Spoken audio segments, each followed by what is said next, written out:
Live from London, this is BBC News. Media reports that the US has intercepted a third vessel off the coast of Venezuela in international waters. Thousands of Australians attend a memorial event at Bondi Beach honouring the victims of last week's deadly attack.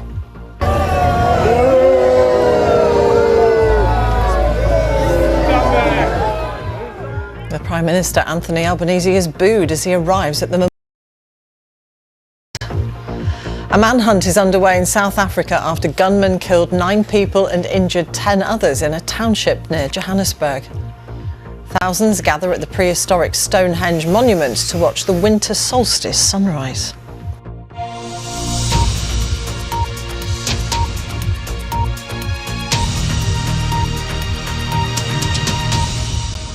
Hello, welcome. I'm Martine Croxall. We begin this hour with a developing story. Reports that the US has intercepted a third vessel off the coast of Venezuela. The Reuters news agency is citing 2 US officials speaking on the condition of anonymity. The BBC hasn't yet been able to independently verify those reports. Well, earlier, Venezuela accused the Trump administration of a serious act of international piracy after it seized an oil tanker off the country's coast for the second time this month. US officials say the vessel was carrying sanctioned oil, which they claim was being used to fund drug trafficking. On the growing tensions in the region, here's our correspondent, Joe Inwood. In international waters off the coast of Venezuela, the latest escalation in Donald Trump's conflict with Nicolas Maduro. The US Coast Guard has now boarded 2 tankers carrying Venezuelan oil this weekend, taking the total to 3 in 2 weeks. This one was operating under the flag of Panama and was not on the US Treasury's list of sanctioned vessels. Donald Trump has ordered a blockade of sanctioned oil tankers entering or leaving Venezuela. Nicolas Maduro has accused the US of theft and kidnapping. It all comes amidst continued US military build-up in the region, involving thousands of troops, an aircraft carrier, warships and fighter jets. They've carried out dozens of strikes against small boats they accuse of carrying drugs, although are yet to provide any evidence. There has been increasing unease in the US Congress about the legality of the strikes. At a regional summit, from which Venezuela has been banned since 2016, South America's 2 most powerful leaders clashed over the situation. The limits of international law are being tested. An armed intervention in Venezuela would be a humanitarian catastrophe for the hemisphere and a dangerous precedent for the world. Argentina welcomes the pressure from the United States and Donald Trump to liberate the Venezuelan people. The time for a timid approach on this matter has run out. The US accuses the government in Caracas of using oil to fund what it says is a narco-terrorist operation. Venezuela says the US is trying to steal its resources amid the rising threat of war. Joe Inwood, BBC News. So who is the Venezuelan President Nicolas Maduro? Well, a former bus driver and union leader, Nicolas Maduro has led Venezuela since 2013 following the death of his mentor, Hugo Chavez. In 2024, he was declared president for a 3rd term in an election widely denounced as rigged. The opposition says its leader won that election by a landslide. Donald Trump blames Maduro for the arrival of hundreds of thousands of Venezuelan migrants into the US. 8 million people are estimated to have fled the country since 2013 due to economic crisis and repression. Donald Trump has also focused on fighting the influx of drugs into the US. He's alleged that Nicolas Maduro is himself involved in the drug trade. Nicolas Maduro denies being a cartel leader and accuses the US of using its war on drugs as an excuse to depose him and get access to Venezuela's vast oil reserves. Gustavo Ocando-Alex is a freelance journalist in Maracaibo. He describes how this story is being reported in Venezuela by the Maduro government. Well, on Saturday, yesterday, the U.S. seized a second oil tanker that had recently left Venezuela with Venezuelan oil, according to Venezuelan and the U.S. authorities. And Caracas didn't react very well to this, as it did to another seizure of an oil tanker called the Skiver on December 10th. Caracas last night described this incident from yesterday as a direct attack on its national sovereignty and as an attempt to strangle the country's economy. According to Nicolas Maduro's administration, this seizure was a theft and kidnapping. And there is controversy about the true objectives of this type of seizures on the high seas and since the centuries, as this oil tanker seized yesterday was not included in a blacklist of the U.S. Treasury Department, analyst has highlighted. How much of a concern, though, is this tension with the United States of a great concern to the Venezuelan public? Or are they more concerned about other things? Well, Venezuelan people are extremely prudent to speak freely about what's happening in the Caribbean Sea with these tensions with the United States of America, especially with the deployment of this naval and military fleet that has no precedent in the recent past in the region. We have to remember that Venezuela hasn't fired a bullet in a war for almost 2 centuries now. Well, for more on what the US is hoping to achieve in Venezuela, I've been speaking to Evan Ellis, a professor of Latin American Studies at the US Army War College. Evan also advised the first Trump administration on its Venezuela policy. I think first and foremost, the objective, also consistent with the actions against drug boats coming out of Venezuela, is to put pressure on the regime and really to bring an end to the harms that are coming out of that. Now, I think there are different interpretations of what you need to do to put an end to those harms, whether it's drugs or migration. I think clearly President Trump has indicated that there are different ways to do that. That could involve the removal of the leaders of the government through political action and the restoration of the legitimately elected Edmundo Gonzalez government. But there are arguably other ways to do that. But clearly this, like the boats, is a method to bring now economic pressure to complement other pressures on the regime to change its actions. We've had reports, the BBC hasn't yet been able to verify, that a third vessel is being intercepted in Venezuelan international waters by the United States. If it's correct, that'll be the second one just this weekend. How different are the two scenarios surrounding those vessels as far as you're aware? Well, the common element seems to be an intention to shut down within the realm of international law the various different vessels that are taking sanctioned oil or using sanctioned tankers. The circumstances of each of the three have been different. Of course, the Skipper, that was a tanker that had been sanctioned for dealing with Iranian oil back in 2022. It was done through a legal operation involving the U.S. Coast Guard. The second one, the Century, as I understand, was done had not been on a sanctioned list, but it had taken delivery on sanctioned Venezuelan oil and also was operating, as I understand it, possibly under a false flag, further making the operation legal as it was done by the U.S. Coast Guard. Now, the details of the new operation against what's called the Bella 1 are unclear, but it appears in this case that although it may not have taken delivery on sanctioned Venezuelan oil, it was actually on the sanctioned list. And so there are various different ways of putting pressure. It's estimated that some 15% of what's called the shadow fleet, those very large crude carriers going around the world, are under one type of sanction or another. But it's clear that there's an effort to use whatever legal authorities are available to really prevent as many of those tankers as possible from taking delivery on Venezuelan oil and profiting the Maduro regime. Just finally and briefly, if you would, obviously the United States can affect Venezuela economically, but what about unintended consequences of the situation in Venezuela becoming so difficult that more people want to leave? This is exactly a strategic risk because in many ways, the people who we most want to dislodge, Maduro and his cronies, Diosdado Cabello, Jorge Delcy Rodriguez, Vladimir Padrino Lopez, through their access to illicit funds, through their access to other funds, really are going to be some of the last ones to leave unless there's a threat of imminent military action against them. What we saw in 2019, 2020, when we increased sanctions during that time, is that oftentimes you can shut down the Venezuelan oil economy, but that tends to push more people out. That was, as you recall, when the vast majority of those 8 million Venezuelans left in the wake of the oil economy being shut down. And so the risk is that if you significantly impair oil production again, that you could actually have the very risk of out-migration impacting the United States that, at least as I understand, the Trump administration has desired to avoid. Professor Evan Ellis from the US Army War College.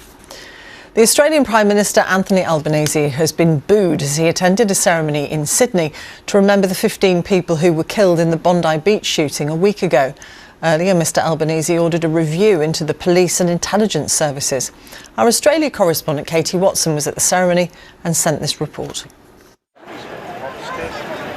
This isn't Australia, or it's not what it was, but so much of this past week has challenged what people thought they knew about this country. Thousands turned up tonight, being here mattered. Proudly Jewish. Yeah, it's a huge tragedy for the Jews of Sydney and Jews worldwide. I think it's really important that we don't hide away from Bondi Beach and act scared, because then the bad people win. So I think it's really important to stand strong. Prime Minister Anthony Albanese joined too, despite the hostile welcome. The man many people blame for not having dealt with concerns of rising anti-Semitism here. This isn't how Hanukkah was meant to end, but coming together after the week that was is now part of the healing. That is bravery. Praising the heroics of those who helped. To those who are injured, some of whom are here in the audience tonight, and many others who are watching online, we are praying for you and for your complete and swift recovery. This includes figures like Geffen Bitton and Ahmed Al-Ahmed. There was acknowledgement too that not enough was done to prevent the attack in the first place. Ahead of the vigil, the Bondi community demonstrated unity in the most Australian way possible, being together on the beach. First signs, looking out on the beach, I thought it was a shark attack with the kerfuffle on the beach, and someone said there's been a shooting. Within seconds of that, our members had first aid ready. But then when we saw how horrific it was and got a gist of what was going on, we were down here on the promenade with the club completely open, herding people in hysterics into the club for a bit of a safe haven. The mass shooting here in Bondi has changed Australia forever. In many ways, the country's isolation has been its strength, far from the division seen elsewhere in the world. But this targeted attack on the Jewish community shows that just no longer applies. This evening, a tribute to 10-year-old Matilda, the youngest victim of last Sunday's attack. She and 14 other lives celebrated, the crowd here shining a light on the darkness of this past week. Katie Watson, BBC News in Sydney. Here, the Home Office says a record number of migrants for a single day in December crossed the Channel in small boats yesterday. 803 people made the journey in 13 boats as smugglers took advantage of the extremely calm conditions at sea. It takes the total number who've made the crossing this year in small boats to more than 41,000. South African police say a manhunt is underway after a shooting at a tavern in which 9 people died and 10 more were injured in a township west of Johannesburg. The police say around a dozen unknown suspects arrived in 2 vehicles. They opened fire at people inside the licensed venue and continued to shoot randomly as they fled the scene. Earlier this month, at least 11 people, including a child, were shot and killed at an illegal bar near Pretoria. Claire Taylor is a research and policy analyst at the NGO Gun Free South Africa. She describes the current state of gun violence in the country. So gun violence in South Africa has reached levels that we last saw in the late 1990s. We have on average 33 people shot dead a day.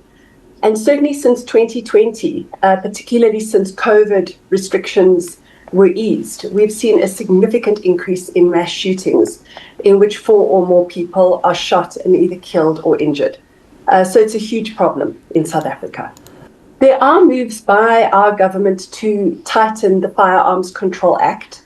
When it was passed in 2000, we saw a significant decline in gun violence and the number of people shot and killed. But I think what we're seeing in Australia following the Bondi Beach massacre, the same thing happened in South Africa, is that weaknesses and loopholes in the law are being exploited. And we're seeing a steady increase in gun availability and associated gun deaths. Just as an indication, last year we had over 80 mass shootings that Gun Free South Africa recorded from media reports. And we don't always know the motive of these shootings. But it's been interesting seeing government's response to the shootings in taverns, which is focused very much on we need to close down illegal taverns, which is true. We do need to focus on ensuring that taverns and shebeens and bars are licensed and comply with those restrictions. But there's been a glaring absence of focus on firearms and the need to both recover them, but to stop the leakage of guns into criminal hands. And in South Africa, the biggest source of illegal guns in the country are licensed gun owners, be that the state or civilians. Claire Taylor. Two human rights organisations say Saudi Arabia has executed at least 347 people so far this year, surpassing the record from last year. The report was by Reprieve and the European Saudi Organisation for Human Rights. They found that most of the executions carried out in the kingdom were for non-violent drug offences and that more than half of the people executed under that charge were foreigners. The charities say that what they term the cruelty and cynicism of the Saudi authorities is staggering. The White House has declared the Trump administration is the most transparent in history in the face of growing anger among some of Jeffrey Epstein's victims over the files released on Friday by the US Department of Justice. Many say they feel let down by the sheer scale of the names which have been redacted and the fact that only a fraction of the documents have been released. The US government said the omissions were required to protect victims and for continuing investigations. Our North America correspondent Nomia Iqbal reports. So far, there are no bombshells, no secret clients, but plenty of celebrity appearances, all without any context or any evidence of criminality. Many of these files had already been released, but newer pictures confirmed that powerful men were very much in Jeffrey Epstein's orbit. A reminder that featuring in the files is not an automatic inference of wrongdoing. Mr. Trump himself was once friends with Epstein, but the Department of Justice gave us very little evidence of that relationship in the files, except for one court record from 2020. This claims that Epstein introduced a 14-year-old girl to Donald Trump in the 90s. It is understood that the case was settled with Epstein's estate and no accusations were made against Mr. Trump. The US president has continuously denied any wrongdoing or knowledge of Epstein's crimes. This has all been heavily managed by the White House, who have had these files for the best part of a year, eventually releasing them once the law was passed. But there are heavy redactions across hundreds of documents. White House officials say it's not to favour Mr. Trump, but to protect all the victims. Many lawmakers are sceptical, though, of the administration's actions and are threatening legal action. They owe the Congress and the American public an explanation for every redaction. That I didn't see published on the DOJ page, but the law is very clear that any redaction has to be justified in writing. Politics aside, a big question is why wasn't Epstein brought to justice earlier? One entry in the documents gives an insight into just how long the system failed. This confirms that Epstein survivor Maria Farmer filed a complaint against him related to child pornography as far back as 1996. She told the FBI Epstein threatened to burn her house down if she told anyone about the photos. Maria Farmer in 1996 made her report to the FBI, and had the FBI just listened to her and paid attention, then over 1,000 victims could have been spared. We've approached the FBI for a comment. Only a tiny fraction of the files have been released, and the conclusion so far is that most people are dissatisfied. For Epstein's victims, who do not see this as a conspiracy theory or a political drama, they bring very little transparency or accountability. Nomia Iqbal, BBC News, Washington. Israel's Security Cabinet has approved the establishment of 19 new settlements in the occupied West Bank, a move that the country's far-right finance minister said was aimed at preventing the establishment of a Palestinian state. It brings the total number of settlements approved over the past 3 years to 69. The latest approvals come days after the United Nations said the expansion of Israeli settlements in the West Bank, all of which are considered illegal under international law, had reached its highest level since at least 2017. Cambodia says more than 500,000 people have now been displaced as border clashes with Thailand continue. Bangkok says hundreds of thousands of people have been forced from their homes on its side of the border.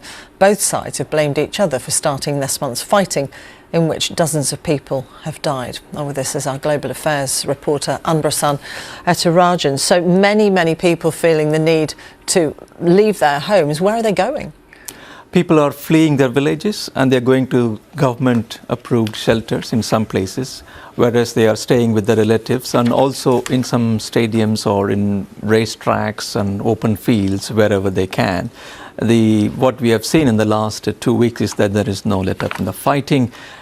The Cambodian side has been firing rockets, whereas the Thai side has been using artillery, F-16s to bombard Cambodian positions. So the figures now only reflect the civilians bearing the brunt of any war. And you see hundreds of thousands of people had to flee from the homes. And along this 800-kilometer long border between the two countries, and there are overlapping claims, you have the civilian movement. There are many border crossing points and border tourist towns. It's a very busy tourist area. So people have settled and the population has increased, and all of a sudden these people have to go. But there is no sign, because Thailand keeps saying that if there is any ceasefire attempt, it has to come from the Cambodian side, and they accuse the Cambodians of starting the war. On the other side, the Cambodians are accusing the Thai military of targeting their positions intentionally and also on civilian areas. Donald Trump thought he'd resolved this conflict in July, I think it was. It's flared up again. So where do we stand with US attempts at mediation? The earlier conflict in July that went on for about 5 days, in which again dozens of people were killed, and President Trump claimed at that time that it was his initiative, that it was one of those wars he had stopped, he played a key role. But that ceasefire didn't seem to last long, as we saw what happened earlier this month when the fighting once again resumed between Thailand and Cambodia. But the ASEAN foreign ministers are having a meeting in Kuala Lumpur on Monday. So both the foreign ministers from Thailand and Cambodia are expected to attend, where they are trying to find a solution. And the US Secretary of State, Marco Rubio, has been saying that they can expect some sort of ceasefire early next week. But again, the Americans have been behind the scenes nudging both sides to reach a compromise, and China is also involved in this. But again, Thailand being a bigger power, they have a better military, they are inflicting casualties on the Cambodian side. But this time the whole war appears to be run by Thai military than by any civilian administration. So they want to gain military advantage before they can declare a ceasefire. Just very briefly then, how concerned are neighbours of Thailand and Cambodia about what they're seeing? They don't want this fighting to escalate, because at the end of the day, people are moving between the two countries, and that can lead to more civilian exodus. That is not good for the region at the moment. Anbrasan, thank you very much. Anbrasan Etirajan, our global affairs reporter. Thousands of people gathered at the ancient Stonehenge monument in southern England this morning to watch the winter solstice sunrise. Take a look at this time-lapse of those events. The stones at Stonehenge are placed to line up with the sun's movements during the two solstices, summer and winter, marking the changing of the seasons. The shortest day and the longest night of the year in the Northern Hemisphere is marked by different events and traditions around the world. Here are some of the reflections from people who gathered at Stonehenge this morning. It's just unique. There's nothing else like it. It's a really different opportunity. You see people from all walks of life and all ages getting here and enjoying the season and enjoying the amazing places. I think it's a really good opportunity to reflect on the year. I also love watching people. People look really happy. The light, when the sun comes up, it illuminates their faces in this beautiful warm light, and I don't know, just seeing so many people smiling and dancing it just really lifts my spirit. It's all about life returning. The sun has been kind of born anew. She's come back. It's a new year. Everything. There's lots of intention. There's lots of new life and hope in the air. Some impressive headgear on show at Stonehenge. Well, Wyn Scott is an archaeologist who works as the curator of Stonehenge for English Heritage. He explains what makes this winter event so special.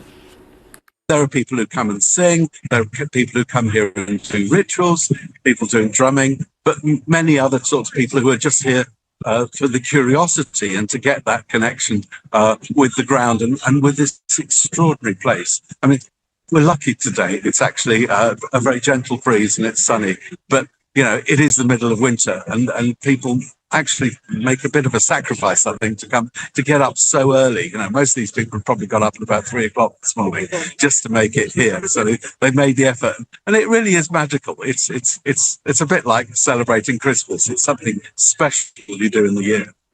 Wyn Scott of English Heritage. Now, this is perhaps one way to prepare for overindulgence at Christmas.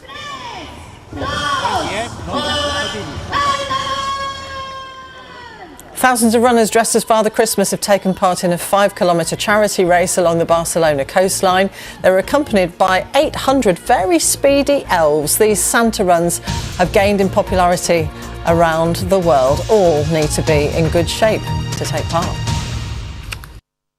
Hello, it is the winter solstice, the shortest day of the year, and for many it's been a grey and gloomy day to match. And through tonight we stick with a lot of cloud. It will feel mild and there'll be some rain at times. Rain pushing up into southern areas in association with this frontal system here. Some spots of rain and drizzle elsewhere.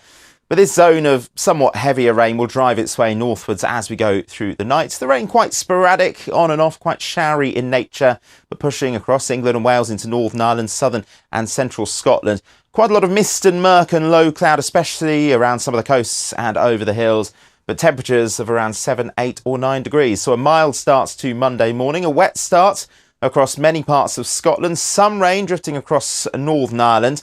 But for England and Wales, most places starting the day on a dry note. And generally speaking, the story is one of that rain pulling away, the cloud tending to break up a little bit to give some sunny spells, and still feeling mild, highs of 10, 11 or 12 degrees. Now that is going to start to change as we head deeper into Christmas week. High pressure building across Scandinavia. That starts to deliver an easterly wind. Initially quite a lot of cloud with that easterly flow, but I think we will see a bit more in the way of sunshine as we move through Christmas Eve and into Christmas Day. Windy in the south and only a small chance of a wintry shower.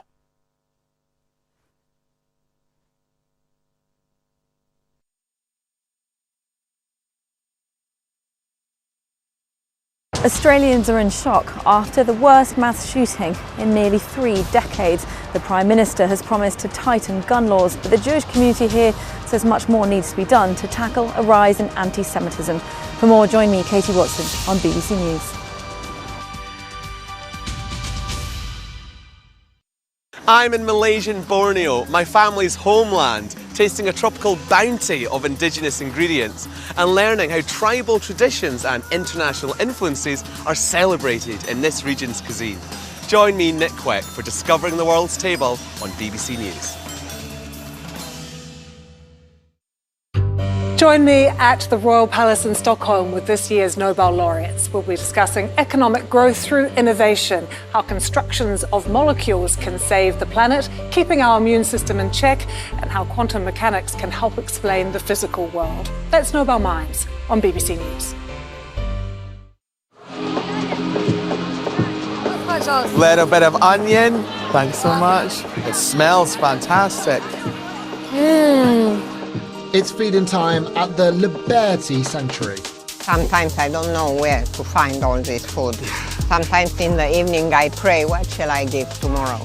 Welcome to Hokkaido. Thank you. This looks incredible. So this behind us is what this is going to become. Yes, it's like the most exciting festival that happens in this region.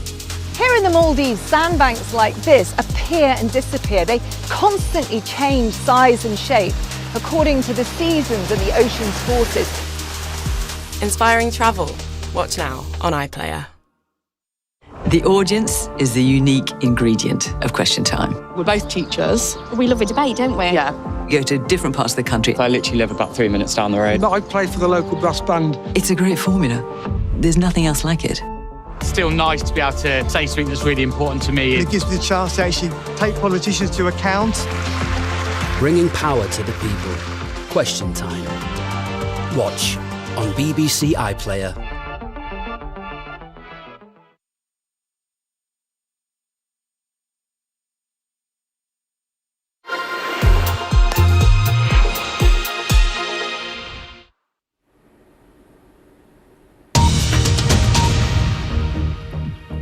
This is BBC News, the headlines. Media reports that the US has intercepted a third vessel off the coast of Venezuela in international waters. That's after the US seized an oil tanker off Venezuela's coast on Saturday morning, sparking accusations of piracy from Caracas. The Australian Prime Minister is booed at a ceremony in Sydney to remember the 15 people who died a week ago in the Bondi Beach mass shooting. A manhunt is underway in South Africa after gunmen killed 9 people and injured 10 others in a township near Johannesburg. The motive for the attack isn't clear. The White House defends redactions in the so-called Epstein files. There's growing anger among some lawmakers over the incomplete release of documents. The Justice Department says the omissions are needed to protect victims and ongoing investigations. Thousands gather at the ancient Stonehenge monument in southern England to watch the winter solstice sunrise. The Australian Prime Minister, Anthony Albanese, has been greeted with boos and jeers as he arrived at a ceremony to remember the 15 people who died in the Bondi Beach shooting. Thousands of people gathered on the beach to pay their respects to those who were killed and injured by 2 gunmen at a Jewish celebration a week ago. The Australian government has been criticised for not doing enough to combat anti-Semitism. Well, these people have been speaking to our correspondent Phil Mercer ahead of the minute's silence.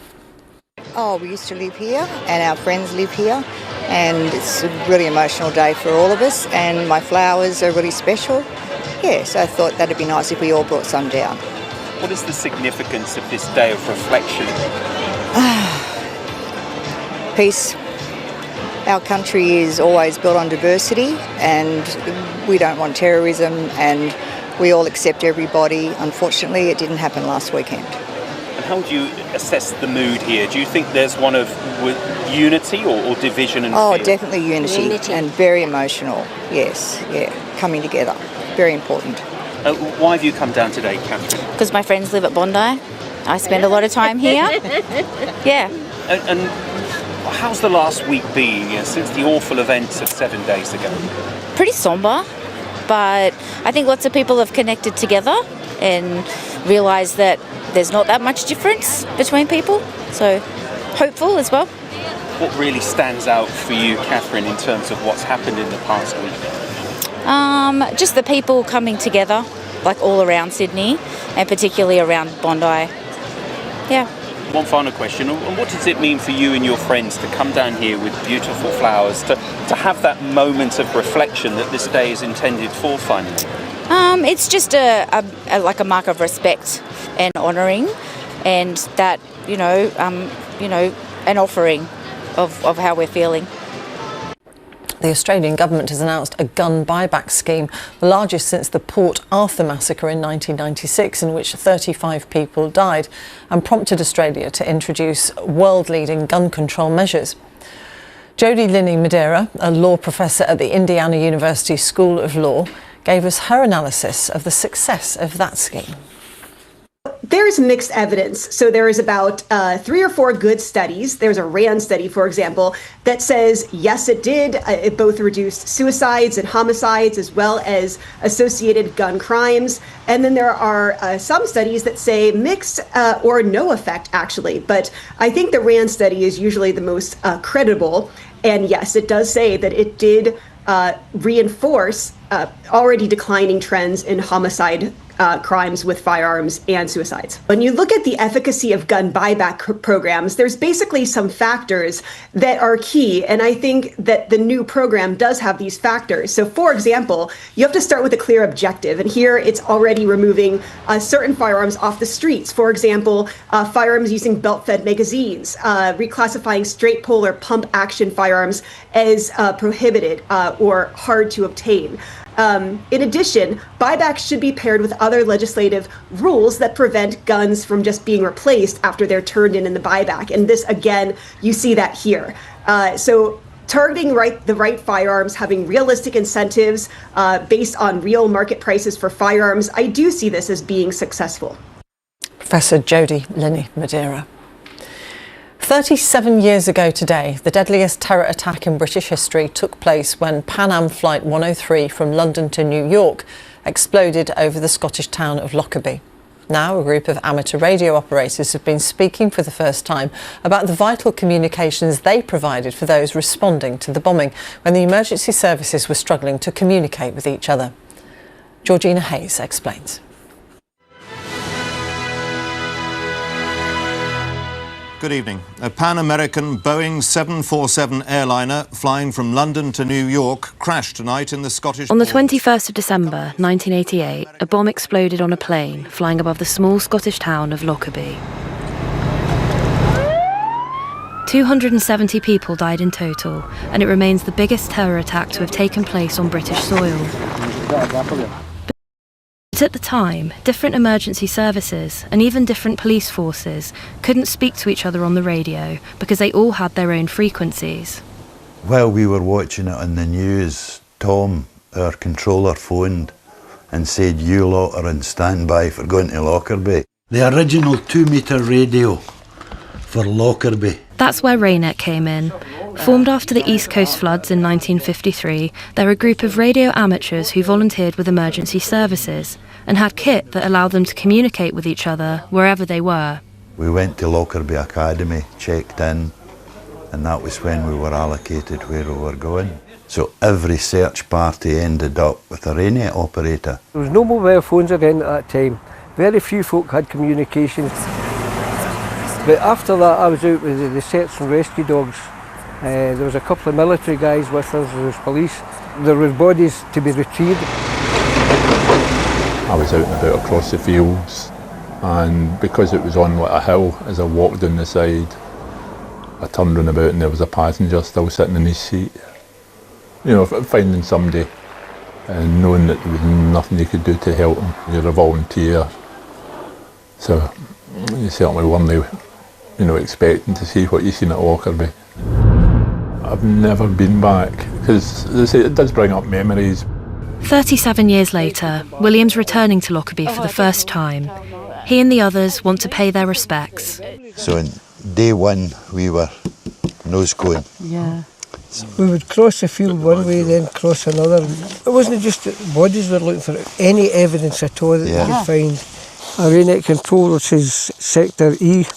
Raynet control, Sector E, go ahead.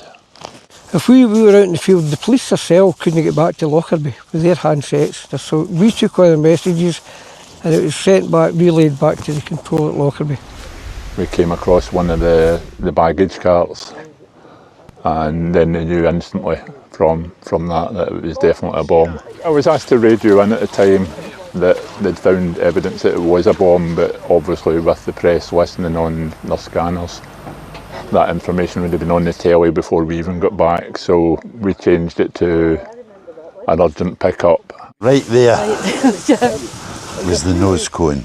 I'm proud that I managed to have a wee bit of input. I mean, there were a lot of people actually did a lot more than we did. I'd been in the fire service 10 years. I had seen many incidents before, but nothing in this scale. There was letters and all sorts of stuff there. And that was somebody's personal belongings. That was somebody's family, somebody's son, somebody's daughter. Even yet, it's still hard to comprehend after all this time. Not about the four of us. No. It's not about Ayrshire Raynet. No, it's about the whole... It's about the hundreds of Raynet operators that turned up here from all over the country. The search and rescue who came. The WRVS that provided Salvation the meal. Army, Sherwood Crest. It's a huge loss of life, isn't it? It's massive. The only thing I would say, it was nice to be able to offer a wee bit of help to people. Although one of the most chronicled events in British history, Ross, Anne, Tom and William feel the role of volunteers has sometimes gone forgotten. Now they want to remember. Georgina Hayes, BBC News. Now on BBC News, it's time for the security brief.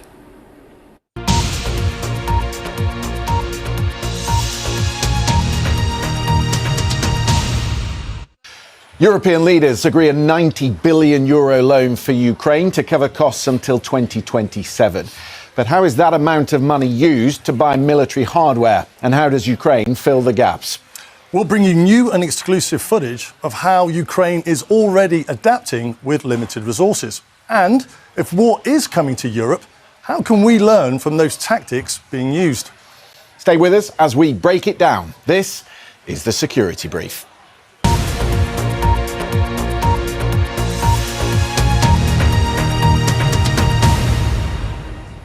Mikey, let's start with the big picture. 90 billion in new funding for Ukraine, short of what they wanted. By 50 billion. By 50 billion. Yeah. How do they best allocate that?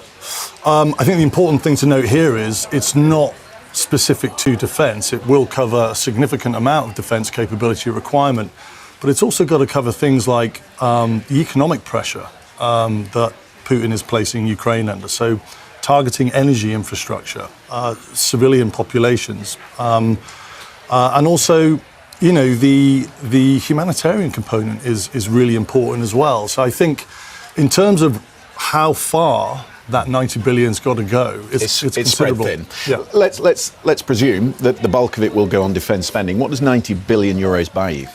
I mean, just as an example, Ukraine signed an agreement with Sweden recently on 100 to 150 Jazz 39 Gripen fighter jets.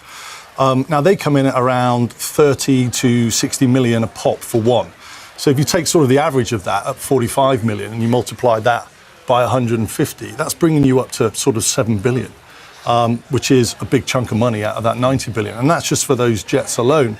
But it's more nuanced in terms of what it can actually get you. The nuances are, or the important bit is, and I've recently learned this from my trip to Ukraine and Kyiv and speaking to some of the operational commanders, it's the critical kit that Ukraine is having to design and generate to be able to target what the main threat is, which in this case is drones and ballistic missiles. And it's not just about the lack of access to that kit from NATO countries. So will NATO countries give them that? Forward-looking infrared cameras. We'll come on to that a little bit later. But it's also about the timelines of procurement. And it's about identifying, you know, how can you get as much bang for buck for that 90 billion on defence by using not just big industrial bases, for example, but by using new defence tech startup companies that are producing some really critical kit, but for, you know, a tenth of the price. And Jonathan Beale's done some reporting on that for the BBC this week, where he's gone into an arms factory and you can see what they're producing. That was the Flamingo missile. The Flamingo missile, yeah, which is the longer range 3,000 miles. Right. We shouldn't ignore the other thing that happened overnight, and that's the signing of the American Defence Bill without any fanfare, interestingly, because this puts restrictions on Donald Trump. Yeah, so the National Defence Authorization Act, it was signed, as you say, last night. There's some really interesting bits in that. It's 800 million over 2 years for Ukraine, but also the Baltics. And what it does do, it kind of clips Donald Trump's wings a little bit in terms of his ability to be able to step back from NATO. So, for example, numbers of US troops in Europe can't go below 76,000, for example. So it's an interesting act that's been signed. But the key bit here is, again, it goes back to how will that 800 million over 2 years be allocated, and will the critical equipment, defence equipment that Ukraine needs, will that be facilitated? I want to get to the stuff that you've been looking at in the last couple of weeks in Ukraine, the drones, because this is the really interesting stuff. Coming back to the top of the programme, it really points to how the Ukrainians are adapting, what they're having to do to combat the threat that's coming at them. What have you seen? So, without doubt, it's the relentless attacks by drones that are the significant threat. And we can just take a look at some numbers here in terms of what we're talking about. This is footage from the drone attack that occurred on the Friday night before I arrived in Kyiv. And we're talking about a significant amount of drones. So there were 653 drones launched on that Friday night and early on the Saturday morning, and there were 51 ballistic missiles. Now, what Ukraine did is they managed to neutralize 90% of those drones and ballistic missiles. So they managed to shoot down 585 drones and 30 missiles. But still, that 10% hit 29 locations. It wasn't Kyiv, actually, but it was areas across Ukraine, quite deep into Ukraine. And that's sort of, the significant threat that we're talking about. Even if 90% are taken out, there's still an ability to hit 29 locations. Yeah. And they're getting more advanced all the time. Yeah, they absolutely are. Fibre optic, yep. AI. Yep. How are they combating that? So, I mean, there are lots of drones being used, okay, from fibre optic, first-person view to one-way attack drones. The two that are important for me are the fibre optics. Now, they have basically a 30-kilometre range, so they're used by both Russian and Ukrainian troops very, very close to each other when they're fighting. Now, what's interesting about the fibre optic drone is that usually you have an operator controlling a drone with a pad, and there's what's called an RF signal, a radio frequency signal that controls the drone. So you can jam it. But with the fibre optics, they're using a small cable, so you can't jam the drone. And what they're also doing is, and I spoke to the head of the Typhoon drone unit, that the Russians are also landing these fibre optic drones quite close to where they think the targets will be, which makes them really hard to detect. But it also saves the battery life of the drone. And so when a potential target comes by, whether it be soldiers or an armoured vehicle, it takes off again. It takes off again, and it goes directly in on the hip. Okay. And that is what is really making the Ukrainians suffer in terms of that. You've got some extraordinary pictures, which I want to show our viewers, of the deeper strike drones, stuff that I've not seen before. Talk to me about what they're targeted at and how far in country they're going. Yeah, so these are called the one-way attack drones. It's effectively the Shahed 136 style of drone. Now, the Shahed 136 was pioneered by the Iranians, and then the Iranians gave the blueprint to the Russians to develop their own in significant amounts. The Russians. So this is a 3D model of it. Yeah, exactly. This is the Shahed 136 style drone. The Russians are calling it the Garan 2. They're not particularly sophisticated. They travel about 120 miles an hour, and they have a warhead in the front that can carry in size up to around 90 kilograms, but it's sort of a variable. It doesn't have to be 90 kilograms because the higher the weight of the warhead, that reduces the range of the drone. And they're also starting to put what are called aphid air-to-air missiles on these things now. So in terms of any Ukrainian air capability that's used to target it, and we'll come on to that in a second in terms of the exclusive vision we've got, it makes it obviously harder for them because now there's an air-to-air threat. What surprises me is just how rudimentary the tactics are to bring these drones down. Yeah, the Ukrainians are literally breaking the rule book completely, and they're having to come up with effective ways with what capability they've got and what they can get in order to shoot down these drones. So I met with one of the former commanders of a Mi-17 assault helicopter unit in Ukraine, and he explained how they were developing tactics to shoot down these drones. And it's remarkable when you look at it. I flew battlefield helicopters for 20 years, and we never did anything like this. I'll show you what an Mi-17 helicopter looks like. It's very ubiquitous, so it's Russian-made, but they're all over the world. India operate them, for example.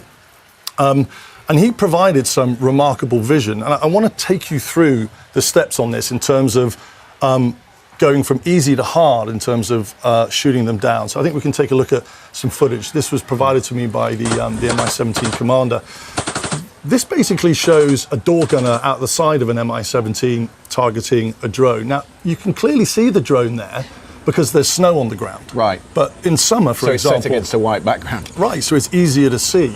And what the door gunner there is doing is he's pointing the gun slightly in front of bringing the drone. Fire onto it. Yeah, and they're using tracer, which effectively illuminates the bullets as they come out of the Amazing. Of the gun. And obviously they're getting an accurate shoot. Pretty shoot careful down as a pilot, you don't get too close to that. Absolutely. I mean, you have to approach it to behind. And that's a really great point, because that drone travels at 120 miles an hour. The Mi-17 has a maximum speed of around 150 miles an hour. So there's only a 30 mile an hour overtake on it in terms of its ability to catch up. So actually the pilot intercepting, or the crew's intercepting it, has to be really accurate. Let's take a look at this footage. My jaw dropped when I saw this, and I've been in defence and flying for 32 years. But this is a picture of a, let's just freeze frame that there for a second. No way. Look at that. Right, so you can see this is a Garan 2 style drone, very low level over the city of Odessa, which is in the south of Ukraine. What is that? That's about 200 metres above the rooftops. I think it's less than that. I think it's actually probably about 30 to 50 feet. Wow. And you can see on the right-hand side, see that beam? That beam is effectively a very powerful spot lamp that they're using to illuminate it over the city. Now, this is called, this vision is called electro-optic. So it's not thermal, it's not a forward-looking infrared. And they're using electro-optic because of the cultural lighting over the city. So the contrast would be too difficult on an infrared camera, so they're using electro-optic to tackle that. And if you look on the screen itself of the electro-optic camera, you've got the pilots have some information in terms of the elevation, in terms of how far the camera's pointing down, and the heading that the camera's also on. Now, in this footage, you'll see that they allow the drone obviously to go across the city, and then when it goes into an area where it's non-urbanized, they actually then target the drone over a wooded or a forest area, and you can see the explosion. That's when they actually take it out. So it's not just about targeting and identifying. That's a really difficult about minimising risk to those on the ground. Yeah, it is. Yeah. The footage we just saw there of the drone over Odessa, that's on an electro-optic camera. And the footage is really, really detailed. Right. But that kit isn't readily available. Which brings us back to the spending. Yes, it does. Yeah, well, and availability. So, as I said, it's nuanced. It's not just about the 90 billion. So can we look at something, if you don't have that kit, what it would look like without that sort of lighting? Yeah. This is really important to provide the contrast. So you can't see anything there. This is without any kit. All you can see is the tracer coming out of the side gun, and you can see what an element of the target is. But you can just see how, and you know, fair play to these guys. You can see how close that was. Yeah. But what the kit allows you to do, so night vision goggles aren't really that effective against a drone at night, especially if it's not over a city or an area that has cultural lighting. You then include forward-looking infrared cameras into the equation, and you basically extend that range from hundreds of meters. You saw how close that was where that explosion happened, out to kilometers, which just gives them that more availability to be able to identify earlier and track, and really sort of get into that position where they can get a firing solution on the drone. If they're not getting that thermal night vision kit and those cameras from NATO or from the Americans, where is it coming from? So, again, I spoke to the military commander, and he told me a story of effectively approaching a significant NATO country, asking for a forward-looking infrared capability that they could bolt onto the helicopter. And there are two. We're not just talking about bolting onto the side. There's also a thermal camera that they can put on the gun itself. I think we've got some footage of that, actually. Again, this is footage. This isn't one of the Shahed-style drones. This is one of the Russian reconnaissance drones. And that camera is effectively put on the center line of the 7.62 gun, which gives the operator a much better visual in terms of targeting it and taking it down at night. Okay. Yeah. So the commander approached a significant NATO country, told them about the idea to start targeting Shahed-style drones from helicopters, and was basically denied the equipment and told that that was a crazy idea and it would never work. And since August 2024, when the Ukrainians went out and purchased some of these cameras from Alibaba, which is the Chinese Amazon equivalent, You're joking. because they were denied that capability, they went out and sourced it off the internet. And since they've sourced that, they've shot down 5,000 since August 2024. So, you know, their ideas are being dismissed, when actually their ideas are probably some of the most effective that can be used against these style of attacks. Ideas and capability that NATO and European countries just are not up to speed with yet. The frustrating bit for me talking to these commanders was it's that lack of support in really critical areas that they've identified that will actually be quite effective or very effective, and being denied it and sort of left on their own to try and source it from open source areas. So the intellectual property, the intelligence and the experience and the tactics, training and procedures that the Ukrainians are developing on the hoof every day, trying to reinvent how to deal with these attacks. That's critical information that should place more respect on what the Ukrainians are doing. And at the moment, they're being treated like the poor cousin, where actually you've got the head of NATO, you've got the Chief of Defence Staff in the UK talking about preparing for war. This information is absolutely critical to allowing NATO and European countries to develop counter tactics should Putin one day decide to switch fire and actually go further into beyond Ukrainian territory. And that deployment of the Oreshnik missile into Belarus is a combat indicator and a key indicator that this problem isn't going away soon. Mikey, you bring us footage and videos that we don't see elsewhere, and you bring with it a perspective that we don't have elsewhere on the output. It's really, really fascinating to see, especially that drone stuff that you brought back remarkable. From Ukraine. I've never seen footage like it. Just a reminder to our viewers, if you want to see the back catalogue of Security Brief, it is there on YouTube. Do take a look at that. Some really fascinating episodes of late. Mikey Kay, as ever, thank you very much. We'll see you the other side of Christmas. We're going to take a short break, of course, for the Christmas period, but we'll be back in the new year with plenty more. Thanks for watching.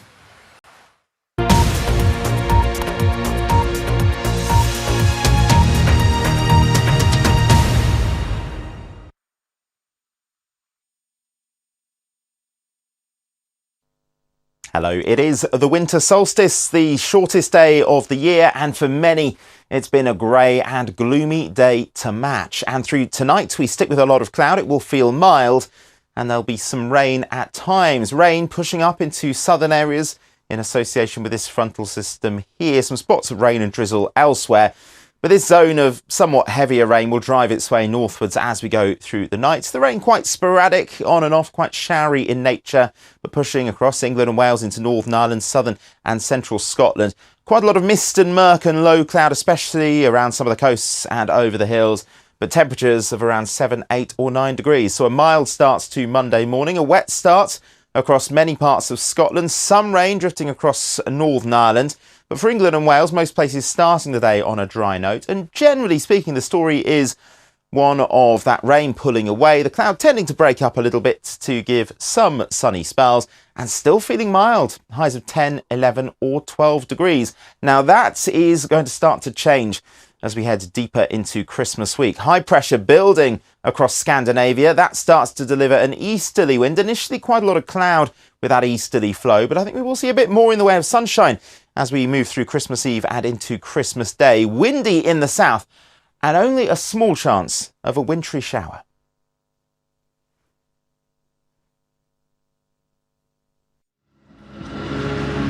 It's a short tram ride out of town to the Hemicycle, where more than 700 MEPs gather.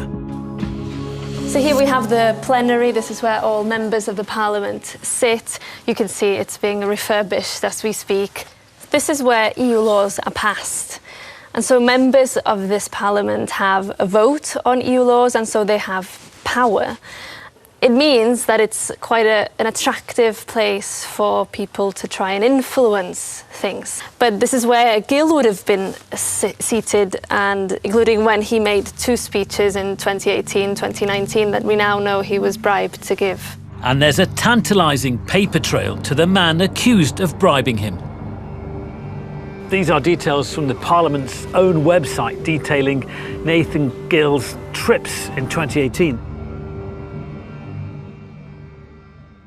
Watch on BBC iPlayer.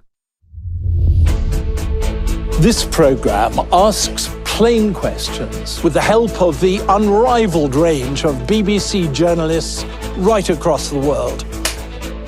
And gathered here in this building. I'll also draw on my frontline experience that helps me know who to talk to and who to listen to. Meaning our analysis is objective, unbiased, and I promise you with absolutely no spin. That's why we call our programme Unspun World. Watch on BBC iPlayer. The day's most important stories, sent every weekday direct to your inbox. Get the news you need to know and understand what it means for you. Don't miss out. Stay informed.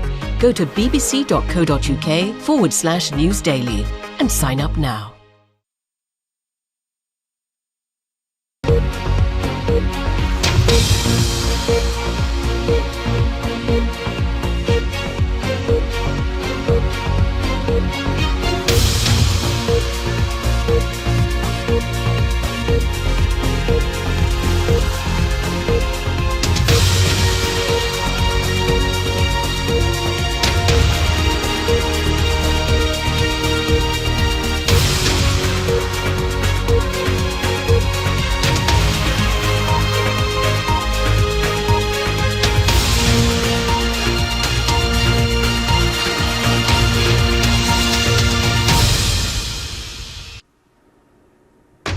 Live from London, this is BBC News.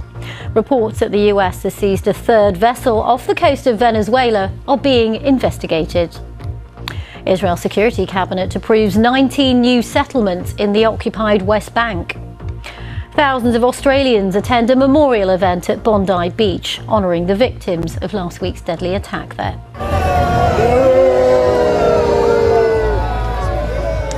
But Australia's Prime Minister Anthony Albanese was booed as he arrived at the event. A manhunt's underway in South Africa after gunmen killed 9 people and injured 10 others in a township near Johannesburg. Thousands gather at the prehistoric Stonehenge monument to watch the winter solstice sunrise.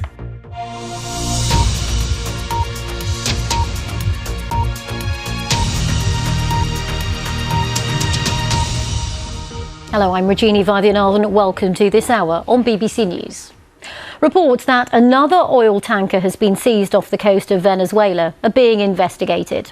If confirmed, it would be the third interception by the US this month as tensions between the two countries escalate. Well, on Saturday, Venezuela accused the Trump administration of a serious act of international piracy. US officials say that second vessel seized yesterday was carrying sanctioned oil, which they claim was being used to fund drug trafficking.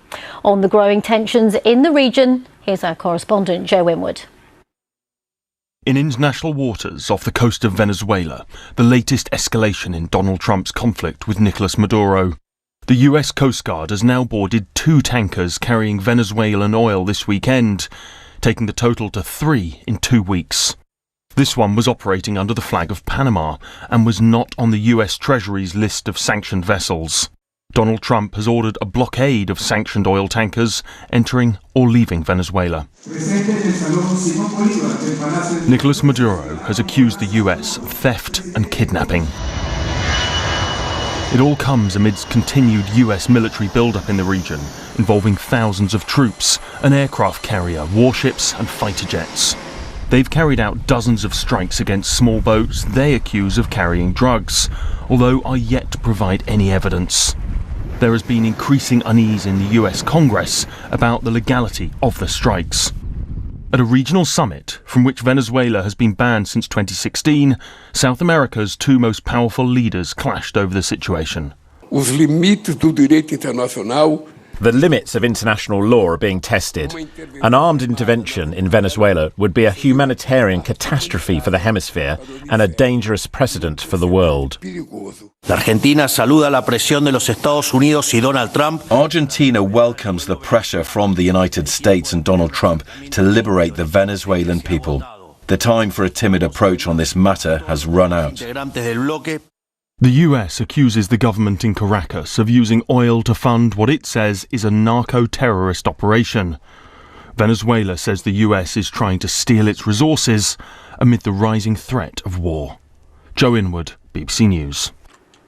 So, who is Venezuela's President Nicolas Maduro? Well, he's a former bus driver and union leader who's led Venezuela since 2013. That's after the death of his mentor, Hugo Chavez.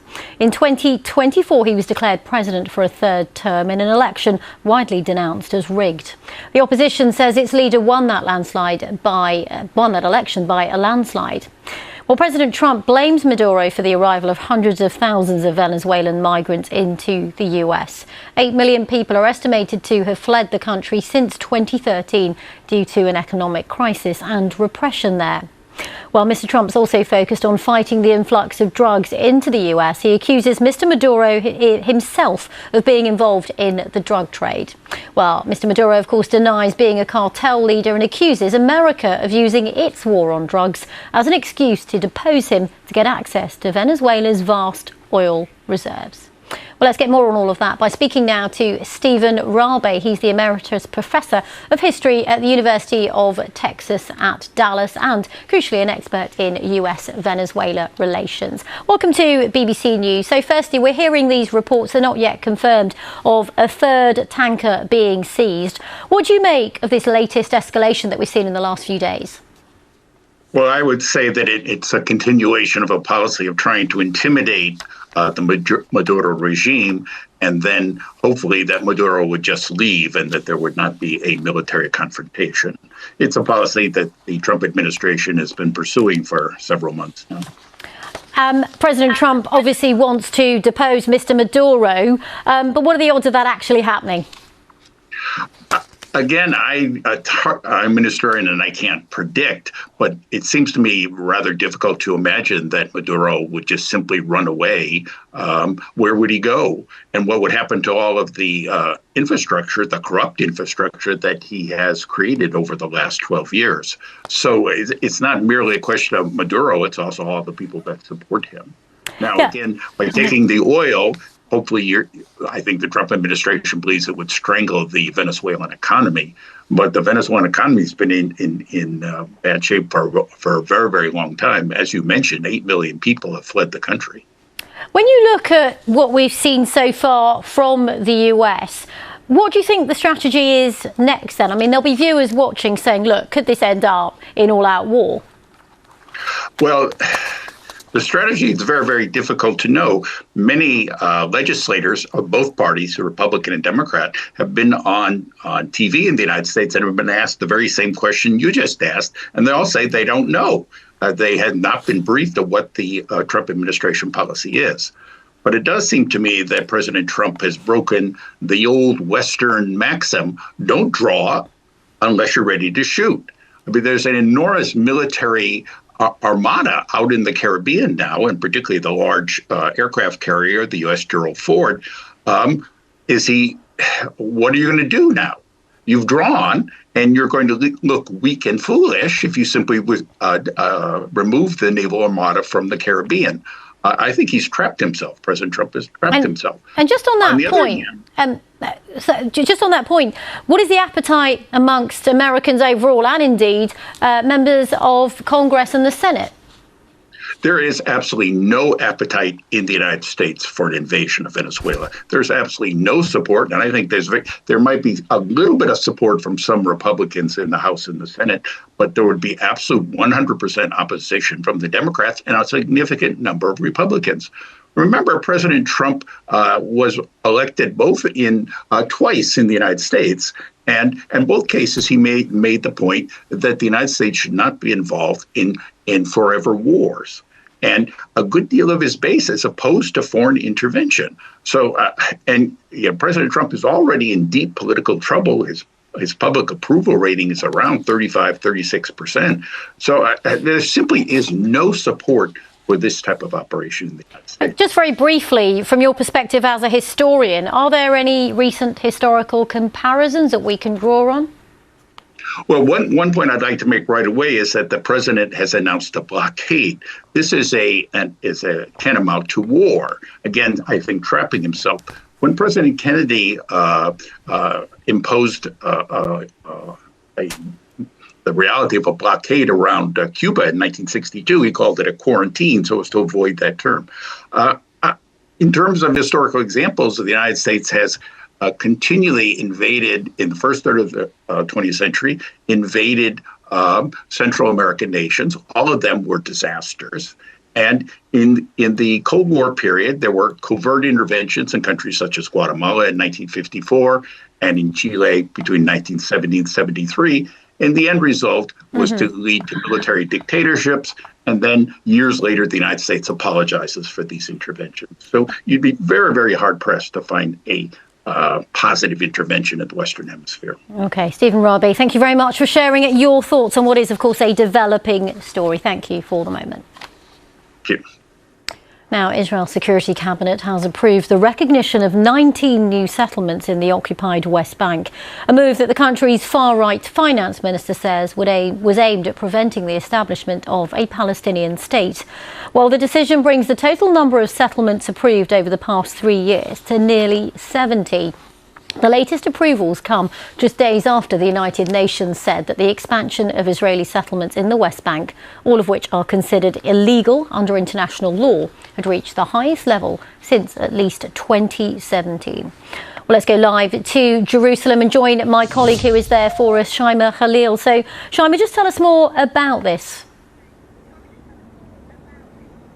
Well, this latest announcement is is significant, but it's not surprising because it's yet again in line with a Netanyahu government that has adopted an expansionist policy in the occupied West Bank since it took power in 2022. As you mentioned, the United Nations has said that there's been a significant rise in expansion of settlements since 2017, and they take different forms. So, for example, the approval of new settlements, the legalization of already existing settlements, but also putting a legal framework and a label, if you will, to outposts, which are faraway lands where settlers come in and essentially just take the land. Now they're called neighborhoods of these settlements. These may take different legal forms under Israeli law. They are all illegal under international law.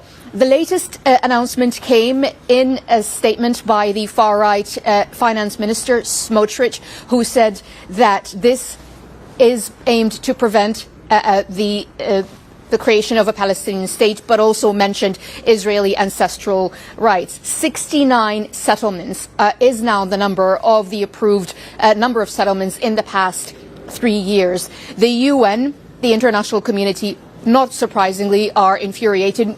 We've heard from Saudi Arabia, who had condemned this move, but we also heard from Antonio Guterres, the UN Secretary General, who said that these developments further entrench the Israeli occupation of the West Bank, restrict Palestinian access to land, violate international law, and undermine the right of Palestinians to self-determination. Remember, this is going to be a sticking point in the expected conversation and meeting between the Prime Minister Benjamin Netanyahu and President Trump coming up. We're expecting that on the 29th of December. They're going to discuss the next phase of the Gaza ceasefire. One would be very surprised if that latest development of more approvals of settlements doesn't come up. This is going to be problematic because the problem with this is that it furthers the concerns about the possible annexation of the occupied West Bank, something that America has been very clear about not wanting from Israel. President Trump had said that if Israel had done this, they would lose U.S. support. So it's going to be a tense discussion on what's going on the ground here, not just in Gaza, but also in the occupied West Bank. OK, Shaima Khalil, for the moment, thank you very much. Now, Australia's Prime Minister Anthony Albanese has been booed as he attended a ceremony in Sydney to remember the 15 people who were killed in the Bondi Beach shooting a week ago. Earlier, Mr Albanese ordered a review into the police and intelligence services. Our Australia correspondent Katie Watson was at the ceremony and sent this report. Taking no chances, reassurance for a community still full of fear. Thousands turned up tonight. Being here mattered. I think it's really important that we don't hide away from Bondi Beach and act scared, because then the bad people win. Proudly Jewish. Yeah, it's a huge tragedy for the Jews of Sydney and Jews worldwide. Prime Minister Anthony Albanese joined too, despite the hostile welcome. The man many people blame for not having dealt with concerns of rising anti-Semitism here. Hanukkah is all about light triumphing over darkness. At times this week, it's been a hard ask. We've lost our innocence. Last week took our innocence. And like the grass here at Bondi was stained with blood, so too has our nation been stained. Ahead of the vigil, a show of unity in the most Australian of ways. It was a conscious choice for many to come back to the beach. But for the volunteer lifesavers, the memory of last week remains. Someone said there's been a shooting. Within seconds of that, our members had first aid ready.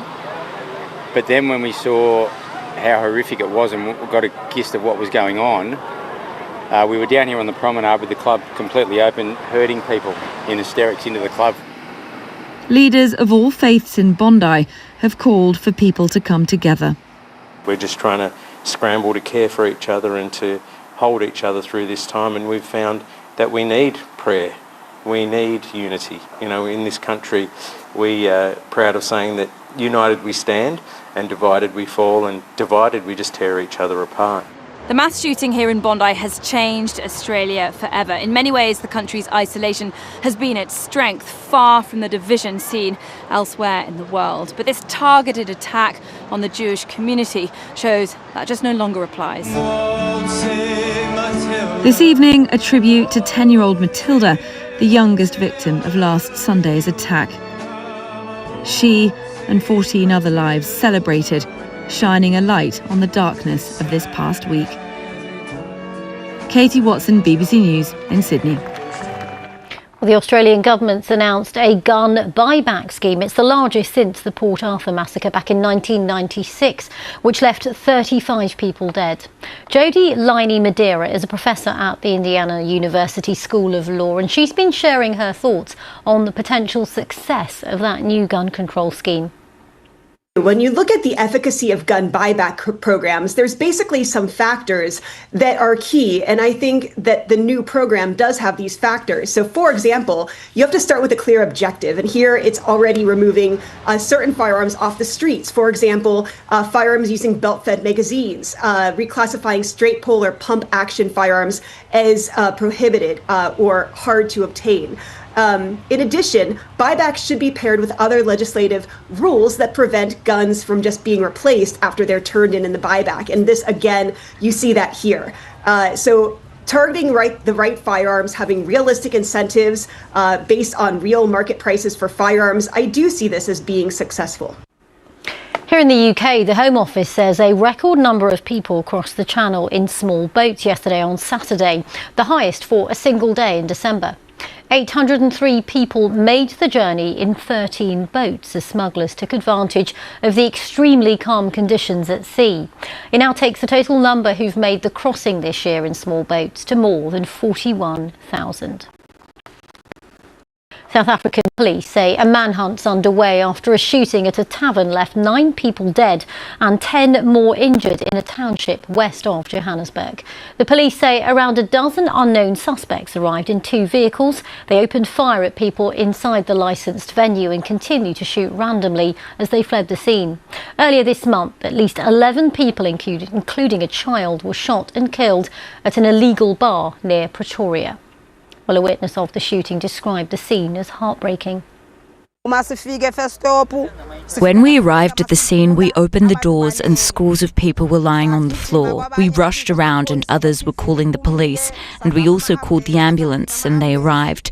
We had to carry some of the injured people using wheelbarrows to the clinic. It was a chaotic scene and heartbreaking what happened there. People died for nothing. More on that story online. Now, 2 human rights organisations say Saudi Arabia has executed at least 347 people so far this year, surpassing the record from last year. The report was by the Reprieve organisation and the European Saudi Organisation for Human Rights. Well, they found that most of the executions carried out in the kingdom were for non-violent drug offences, and that more than half of those executed under that charge were foreigners. The charities say what they term the cruelty and cynicism of the Saudi authorities is staggering. Cambodia says more than 500,000 people have now been displaced as border clashes with Thailand continue. Bangkok says hundreds of thousands of people have been forced from their homes on its side of the border. Both sides have blamed each other for starting this month's fighting, which has now left dozens dead. Our global affairs reporter Anbarasan Etharajan has more about those latest clashes. As now we are nearly 2 weeks into the fighting between Cambodia and Thailand, now you see more and more civilian suffering who are facing the brunt of this fighting on both sides of the border. Now Cambodia says about 500,000 people have been forced out of their homes. They are in temporary shelters. And same along the Thai border, hundreds of thousands of people have been forced to leave the houses. There have been civilian casualties. More than 40 people have been killed. And in the meantime, Cambodia accuses Thailand of shelling one of the border towns, Poi Pot. It was also a casino town, as well as people accuse the town of having lots of scam centers there. So that is again, it is a grim reminder of how the war can come closer to civilian areas. Even though many countries have been trying to broker a ceasefire between these two countries, but the fighting is continuing. And why they're fighting? It is about a territorial dispute which goes back to the colonial legacy when Cambodia was part of the French Indochine. And both sides have different interpretation of the map created around that time. So it flared up all up again. There was a fighting in July as well that was then stopped after US, China and Malaysia brokered a ceasefire. But now the fighting is continuing, and hopefully they are hoping to have some kind of meeting on Monday. Anbarasan Etharajan there. Now, allegations of a fresh cover-up over the Jeffrey Epstein files is growing as Democrats accuse President Trump of trying to protect himself by failing to release all of the files on the convicted sex offender. It comes as the White House has declared the Trump administration the most transparent in history. A number of survivors of Jeffrey Epstein's abuse say they feel let down by the sheer scale of the names which have been blacked out after the release of files relating to Epstein by the US Justice Department. Victims say only a fraction of the documents have been released, but the US government says the omissions are necessary to protect victims and for ongoing investigations. Our North America correspondent Nomia Iqbal has the story. So far, there are no bombshells, no secret clients, but plenty of celebrity appearances, all without any context or any evidence of criminality. Many of these files had already been released, but newer pictures confirm that powerful men were very much in Jeffrey Epstein's orbit. A reminder that featuring in the files is not an automatic inference of wrongdoing.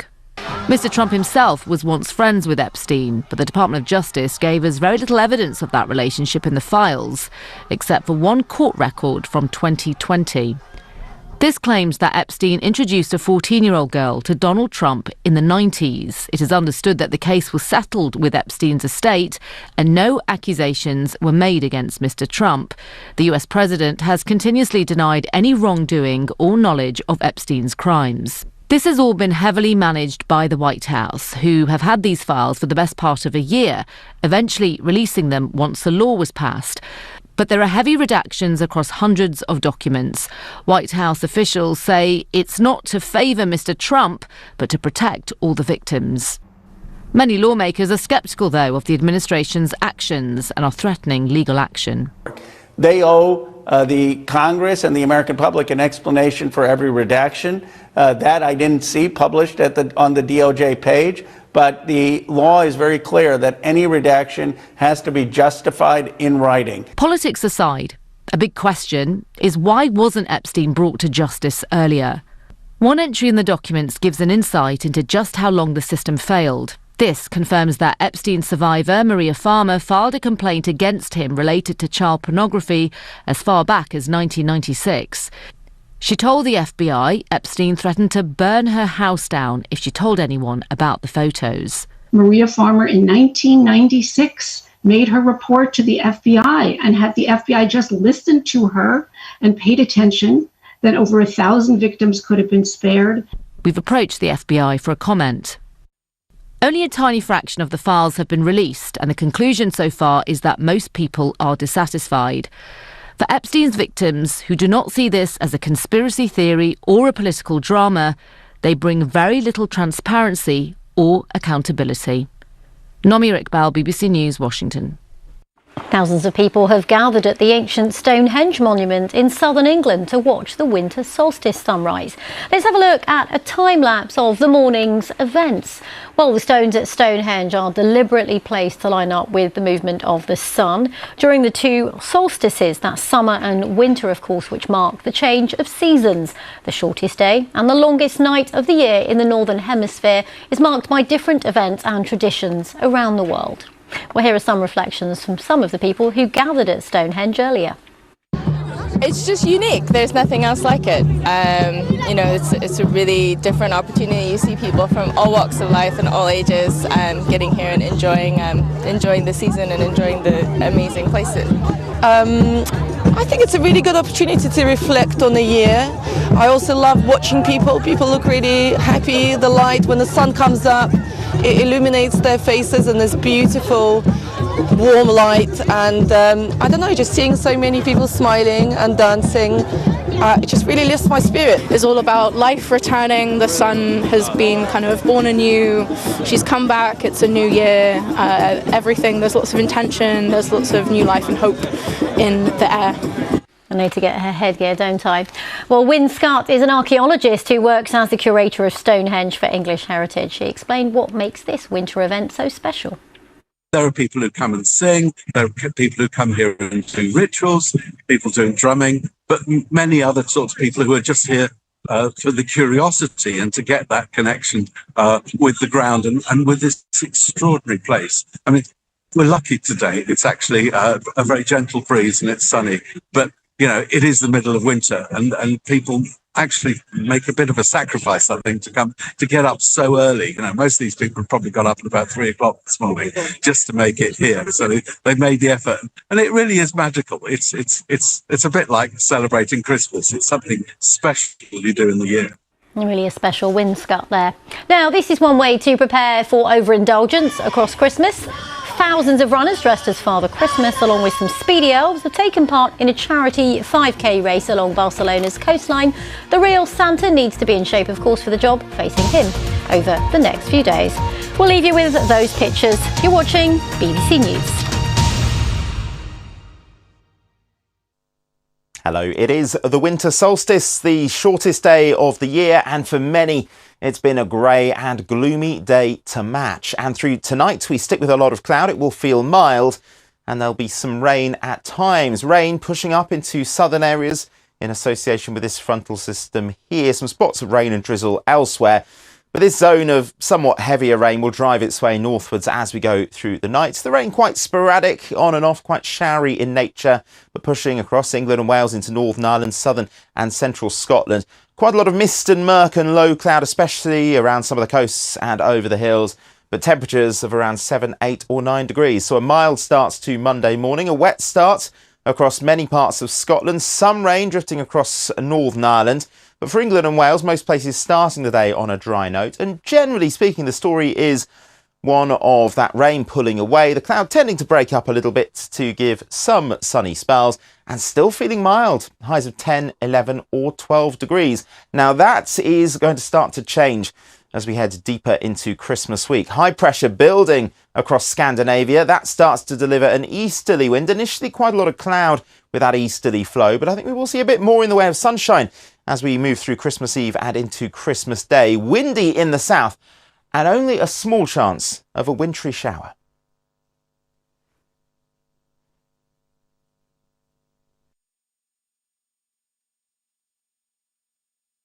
The ceasefire is expected to start tomorrow morning in Gaza, opening its 72-hour window for the hostages to be freed. These are among the lucky few Sudanese. Just across the border in Darfur, famine has been declared, and there are fears that things are going to get way worse. This is a critical moment in one of South Korea's worst political upheavals in decades. It was a gamble that backfired, and he paid for it with his presidency. Locals and rescuers alike are using their bare hands to try and search for survivors under the rubble.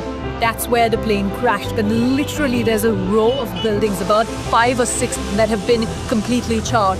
I think it's fair to say that in just the last 5 or 10 minutes, there's been a big shift in the mood here, a big shift in the posture of the police. You can probably hear some explosions behind me. You can retrace Hurricane Melissa's path. It ripped through these hills. The trees snapped like twigs and more than 1,000 homes destroyed.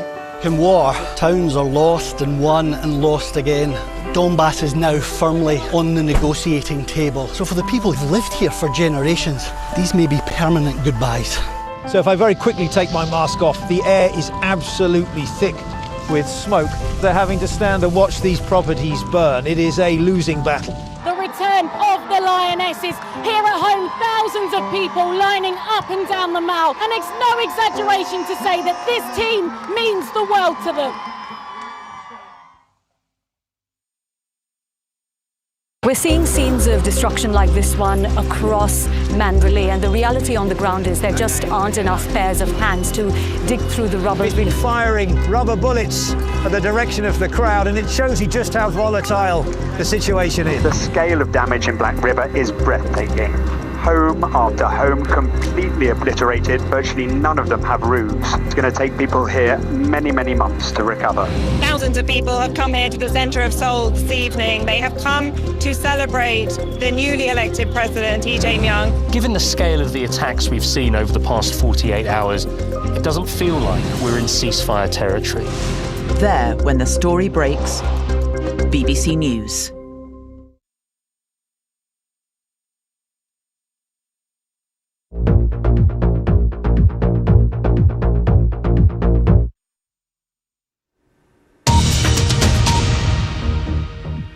This is BBC News. The latest headlines. Reports that the US has seized a third vessel off the coast of Venezuela are being investigated.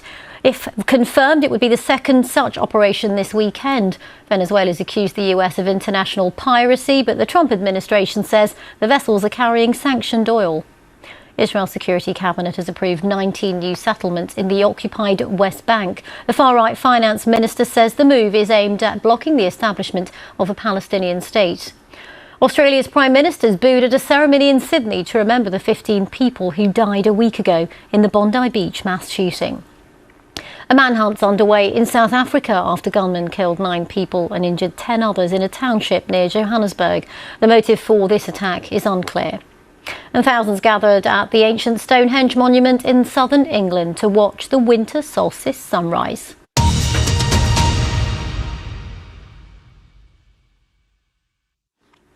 Hello, I'm Regina Weidenarth. We'll have more on all of the headline stories that we talked about just then. But now let's get an update from the BBC Sports Centre with Mark Benstead.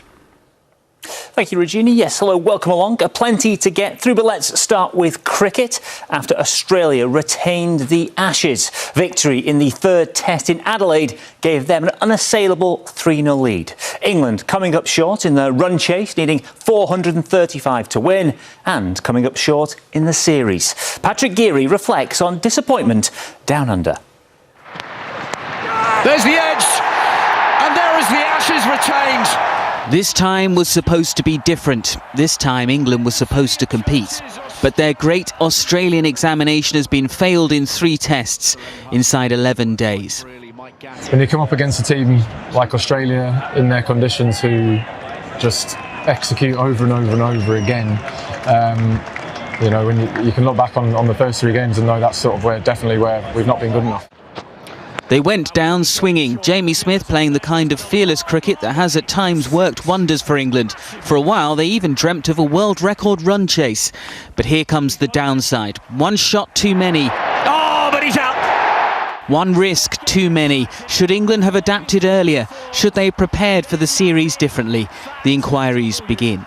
We haven't got everything right. I haven't got everything right as a coach either, and I put my hand up for that. And trying to replicate what we have done in previous series, which have been successful for us away from home with our preparation. Maybe we didn't quite get that right, and I'll acknowledge that. McCullum has tried to create a relaxed environment for the England team. The Australian media didn't allow them much peace during their mid-tour break in Noosa, Queensland.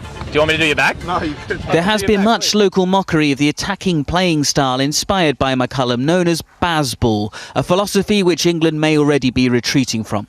I think it'll certainly mean England reflecting on the way that they play Test cricket, a method that's been honed over the past 3 years, a method that was questioned before they came to Australia and has been exposed by some ruthless, relentless and hard-nosed Test cricket. They don't call England fans the Barmy Army for nothing. Their optimism endures through the leanest times, but they have spent thousands of pounds to watch the urn slip away before Christmas. 3 tests, 3-0, as in the last 3 Ashes tours. It's been very poor. I don't know where the attitude is. I don't know where the inclination is. I can do my job, and I think I'm very good at my job. But some people are not doing their job out there. It's been thrashing. No other words about it, so about utterly beaten us fair and square, It would have been nice to have the series alive going into the Boxing Day test because we're going to Melbourne as well, but hey. In that match, England will be trying to end a run of 18 tests without a win in Australia. Something, at some point, has got to change. Patrick Geary, BBC News. So Australia sealed the Ashes at the earliest opportunity. That's despite England's late fight back in Adelaide. Jonathan Agnew and Glenn McGrath join Alex Hartley on the TMS Daily Debrief to discuss what has gone wrong. And don't forget, the full episode is available on the BBC iPlayer. It's been a tour of frustration so far, hasn't it? I mean, it really has. The what-ifs and the what might have beens. If they'd batted a bit more sensibly on the second day at Perth, the whole thing could have been different. And it's frustrating. It's kind of positive but frustrating that they played so much better here in this match. They went away, went to Noosa, that obviously caused a bit of a stink. And they went away to have some talk about stuff. They've clearly done that. And they have come back with a much better, more sensible, calmer approach to playing Test cricket. And we saw it here. I mean, the way Zach Crawley batted was beautiful. Yeah, under no pressure to score quickly. The bowling was more controlled. The field placings weren't quite too crazy. And we've just seen them dig in. And because if you're going to beat Australia, that's the only way you're going to do it. You're going to play them at their own game. Professional, really well thought through plans. But basics, get your basics right. If you don't get your basics right against Australia, you lose. Glenn, in the other tests, England were out-bowled, out-batted, out-fielded, outplayed. Even though they've lost this game, is it in a weird and wonderful way a positive loss? I think you always try to look what you can take out of it from a positive perspective, and I thought the way England played those last 2 days especially, they really competed with Australia. The way they bowled 6 wickets for 38 runs really sort of gave themselves a slight chance. It could have quite easily been chasing 535 in that second innings. 435's still not, it is better, still pretty tough, but the way they batted, the way they applied themselves, they look like they had fight in them. And that's what I guess that's what we want to see. That's what the fans want to see, is just that England team get out there and just fight and give it everything they've got. So they showed they've got plenty of fight. I think they're starting to learn. So they bowled better areas. They started to apply themselves more with the bat, gave themselves a chance to get in before they played the shot. So it looked a better team this last 2 days. So we were talking about too little, too late, Aggers. Brendan McCullum, the England head coach, said England were outplayed in all 3 test matches. He actually said maybe the prep could have been better. He will reflect, and he didn't quite get it right. Yeah, well, thank goodness he's admitted it. I mean, it's not hindsight from us, is it? I mean, we've been saying it. Ever since the schedule came out in the middle to late summer at home, we've been banging on about the preparation. And it's been met with no response whatsoever, apart from comments about has-been, and that's how it used to be done.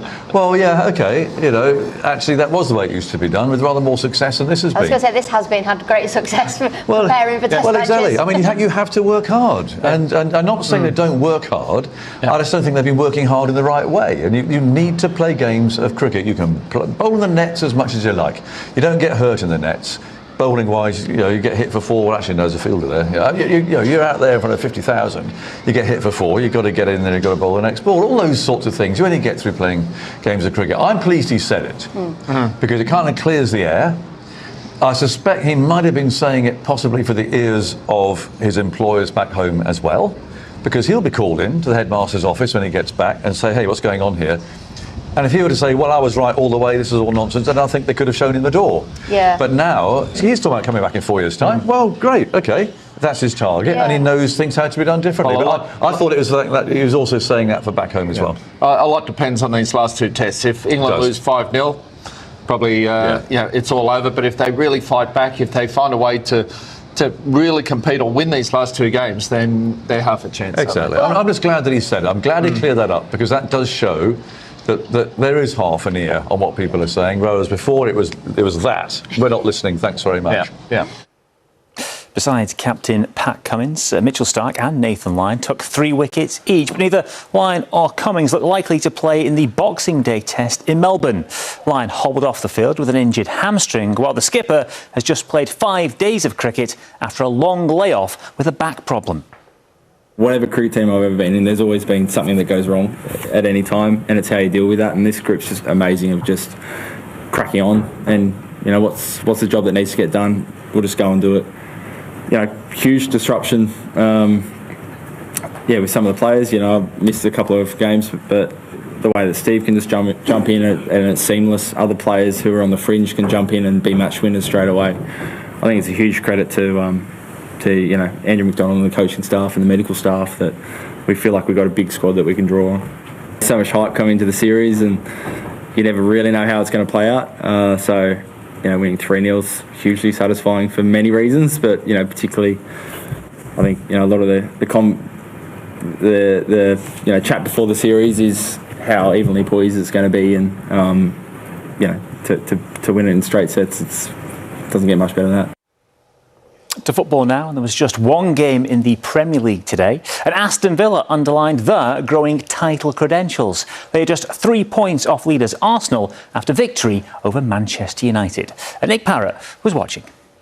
Manchester United are Aston Villa's bogey team. They've only lost once to them in Birmingham in the last 26 years, and they arrived in the Midlands hoping to steal Christmas from the Premier League's form team. In Scotland, Hearts' title challenge is showing no sign of letting up. They've beaten Rangers 2-1 at Tynecastle today, becoming the first side to win 4 consecutive top-flight meetings with the Glasgow duo since Dundee did it 40 years ago. Joe Curry was watching events in Edinburgh.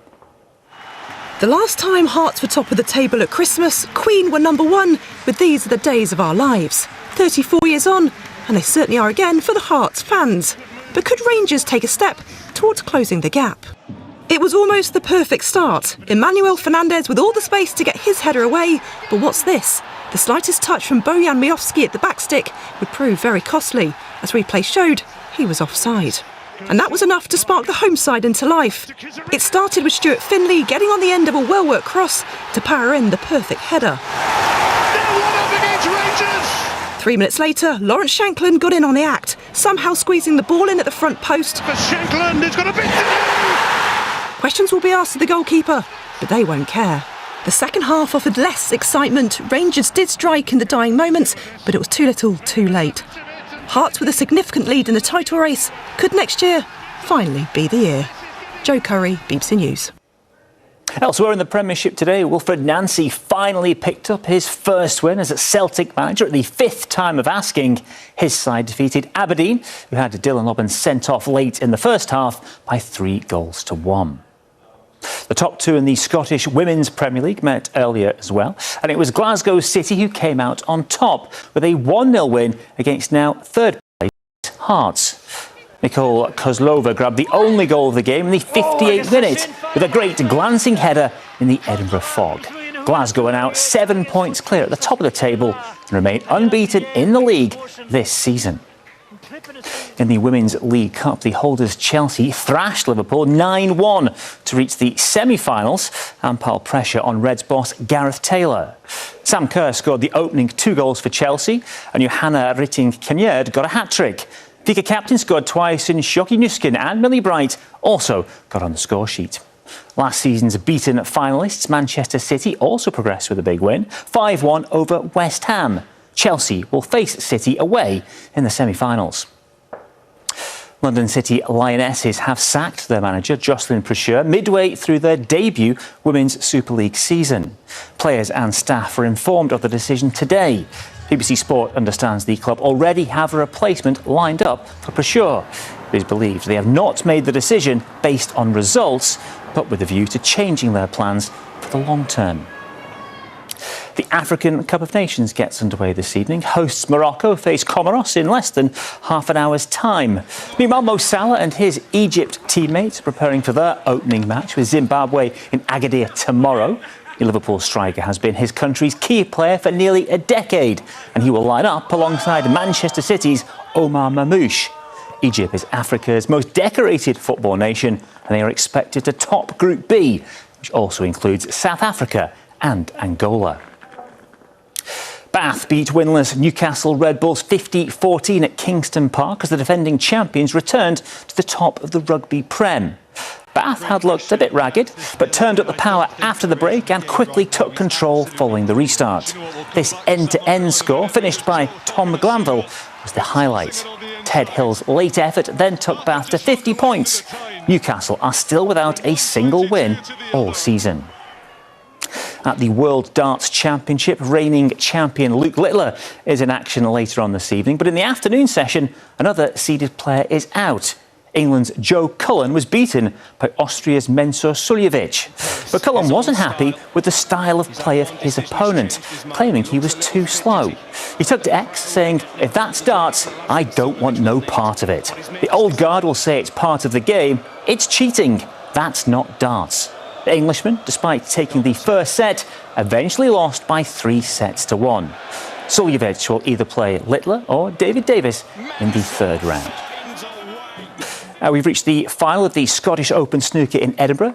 Chang Bing-yu is playing Chris Wakelin for the chance to win the Stephen Hendry Trophy and walk away £100,000 richer. Well, it's the man from England, Wakelin, who currently holds a commanding lead in the final. He is 6 frames to 2 up ahead of this evening's session, which gets underway at 7.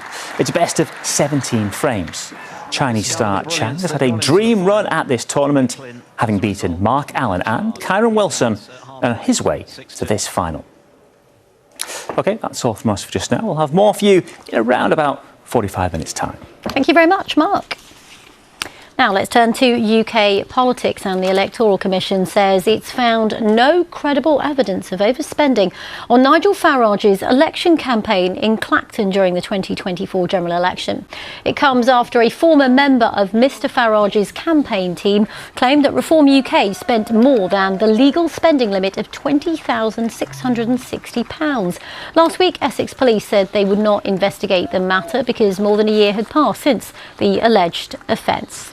Well, joining me in the studio is our political correspondent, Ben Wright. So, Ben, we're going to talk about something else in a second. But first of all, just tell us about this then, because there was a lot of talk around whether or not Mr Farage and his campaign had broken rules. And now it says they've not. Yeah, and Nigel Farage and Reform are quite confident, I think, from the moment this story first appeared in the Telegraph at the start of December, that there wasn't a case to answer, that they had done this by the book. But there are, as you know, Regini, very strict limits to what a candidate contesting an election in a constituency can spend, and Nigel Farage, of course, won handsomely in Clacton.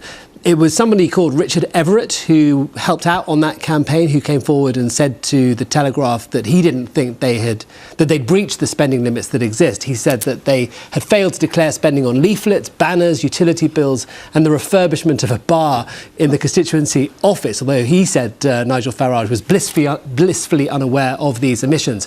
For the last 2 or 3 weeks, the Electoral Commission has been looking into this, and in a letter shared with the BBC that was given to Reform, they have been quite clear that they've looked into this and it was all done by the book. The Electoral Commission said it had found no credible evidence of potential offences of electoral law. It had not identified any omissions of expenditure that should have been declared, and as far as they're concerned, this case is closed. OK, so it's a quieter weekend, isn't it, when it comes to politics? Normally Sundays are really busy. You're normally presenting the Westminster Hour, aren't you? But we do know that the Prime Minister has spoken to the US President. They had a phone call. A number of issues were discussed. So tell us what they talked about then. Yep, probably their final call of the year. Not unusual for the Prime Minister to speak to Donald Trump, who, of course, looms very large over British politics at the moment and will do, without a doubt, for next year as well.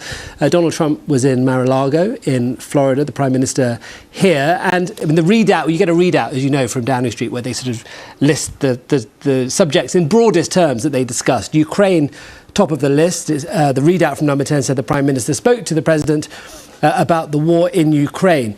nothing more in terms of detail. We know that there are these talks happening in Florida this weekend between US and Russian officials. The other day, Donald Trump said he thought an agreement to end this war was closer than ever. Marco Rubio, Secretary of State, slightly downplayed those remarks a day or two later. But those talks continue. I think, it would be fascinating to know what was said, because one of the patterns of this year so far is Donald Trump trying to make progress, producing plans, having negotiations with Vladimir Putin, for instance, causing some panic here in the UK and with other European capitals about what's actually unfolding. So this was a chance for them clearly to talk about Ukraine. They also talked about the situation in the Middle East. They mentioned the fact that there is a new UK ambassador, Dr. Christian Turner, who replaces the sacked Peter Mandelson, taking up his post in Washington any day now. And they finished their call by wishing each other a Merry Christmas. And looking forward to speaking again soon, it says. Thank you very much, Ben. We look forward to speaking to you again soon as well on the BBC News channel. Now, BBC News has learned that there's concern among medical staff about plans for managing a shortage of epidural kits, including those used for women during childbirth. Healthcare providers across the UK were alerted to the shortage earlier this month. Our correspondent Sharon Barber told us more from outside the Royal Victoria Hospital in Newcastle. Epidurals, as many women will know, are injected into the back to relieve pain during childbirth. The Birth Trauma Association says for many women they're absolutely vital. Well, earlier this month, the National Patient Safety Alert was issued across the UK, warning of supply issues. Now, that shortage is being driven by a reduction in the manufacturing of epidural kits that contain the nerve-blocking drug bupivacaine and those that contain bupivacaine and fentanyl. There's a global shortage which is expected to affect the UK until at least March. So hospitals are being sent substitutes, but they have higher drug doses and need really careful management. So trusts are all being told to form expert teams to make sure that patients are being kept safe, but a number of people have told us that they're really concerned about those contingency plans. Well, NHS England has issued a statement a short time ago saying it's aware of the supply issues, but there's a range of alternatives available and trusts should share supplies with each other, and that caring for women in maternity is their top priority. Sharon Barber there. 37 years ago today, Pan Am Flight 103 from London to New York exploded over the Scottish town of Lockerbie, killing 270 people. Now, a group of amateur radio operators have been speaking for the first time about the vital communications they provided for those responding to the bombing when the emergency services were struggling to communicate with each other. Our reporter Georgina Hayes has that story. Good evening. A Pan-American Boeing 747 airliner flying from London to New York crashed tonight in the Scottish... On the 21st of December 1988, a bomb exploded on a plane flying above the small Scottish town of Lockerbie. 270 people died in total, and it remains the biggest terror attack to have taken place on British soil. But at the time, different emergency services and even different police forces couldn't speak to each other on the radio because they all had their own frequencies. While we were watching it on the news, Tom, our controller, phoned and said, "You lot are on standby for going to Lockerbie." The original 2-metre radio for Lockerbie. That's where Raynet came in. Formed after the East Coast floods in 1953, they're a group of radio amateurs who volunteered with emergency services and had kit that allowed them to communicate with each other wherever they were. We went to Lockerbie Academy, checked in, and that was when we were allocated where we were going. So every search party ended up with a Raynet operator. There was no mobile phones again at that time. Very few folk had communications. But after that, I was out with the search and rescue dogs. There was a couple of military guys with us, there was police. There were bodies to be retrieved. I was out and about across the fields, and because it was on a hill, as I walked down the side, I turned round about and there was a passenger still sitting in his seat. You know, finding somebody and knowing that there was nothing you could do to help him. You're a volunteer, so you certainly weren't, expecting to see what you seen at Lockerbie. I've never been back, because as I say, it does bring up memories. 37 years later, William's returning to Lockerbie for the first time. He and the others want to pay their respects. So on day one, we were nose cone. Yeah. We would cross the field one way, then cross another. It wasn't just that bodies were looking for any evidence at all that they could find. Our Raynet control, which is Sector E. Raynet control, Sector E, go ahead. If we were out in the field, the police themselves couldn't get back to Lockerbie with their handsets. So we took all the messages and it was sent back, relayed back to the control at Lockerbie. We came across one of the baggage carts, and then they knew instantly from that it was definitely a bomb. I was asked to radio in at the time that they'd found evidence that it was a bomb, but obviously with the press listening on the scanners, that information would have been on the telly before we even got back, so we changed it to an urgent pickup. Right there was the nose cone. I'm proud that I managed to have a wee bit of input. I mean, there were a lot of people actually did a lot more than we did. I'd been in the fire service 10 years. I had seen many incidents before, but nothing in this scale. There was letters and all sorts of stuff there. And that was somebody's personal belongings. That was somebody's family, somebody's son, somebody's daughter. Even yet, it's still hard to comprehend after all this time. Not about the four of us. No. It's not about Ayrshire Raynet. No, it's about the whole... It's about the hundreds of Raynet operators that turned up here from all over the country.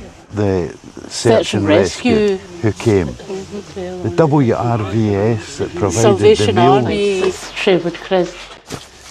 It's a huge loss of life, isn't it? It's massive. The only thing I would say, it was nice to be able to offer a wee bit of help to people.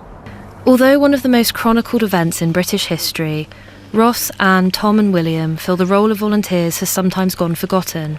Now they want to remember. Georgina Hayes, BBC News. We're covering that story as part of Your Voice, Your BBC News, and we'd like to hear about the stories that are important to you too. You can head to bbc.co.uk, Your Voice, or scan the QR code on your screen now to find out how you can get in touch. Well, there's more on all of the stories that we've talked about in the last hour on the BBC News website and the BBC News app. I'm Regina Vaidyanathan. Don't go away. I'll be back. Hello. It has been a mostly grey, cloudy and quite misty, murky day in some places. We've seen a bit of rain around as well. More of that wet weather to come overnight, but it is going to stay mild with a lot of cloud cover and a flow of winds from the south or the southeast. Low pressure sitting just here to the south of us. We've got one frontal system that will be drifting northwards, bringing outbreaks of rain. That wet weather moving out of England and Wales into Northern Ireland, southern and central Scotland by the end of the night. With it, a lot of clouds, some mist and murk here and there, especially up over the tops of the hills. But it's going to be a mild night, 7, 8 or 9 degrees. So a mild start to Monday morning, a cloudy start for most, some outbreaks of rain across Northern Ireland, more especially across Scotland. That rain lifting its way northwards and westwards. And then the clouds should tend to break up a little bit, so we should see some sunny spells. I'm not expecting clear blue skies and unbroken sunshine, but some brightness, a little bit of sunshine here and there. Temperatures of 10 to 12 degrees, so still feeling mild, but that will start to change as this area of high pressure builds strongly across Scandinavia and we start to develop more of an easterly wind. Now, initially, that easterly flow will bring us a lot of cloud, perhaps more in the way of sunshine as we head through Christmas Eve and into Christmas Day, particularly in the south, although here it will be windy. It is going to be feeling cold. There may be a few wintry showers, but for most of us, a white Christmas is looking quite unlikely.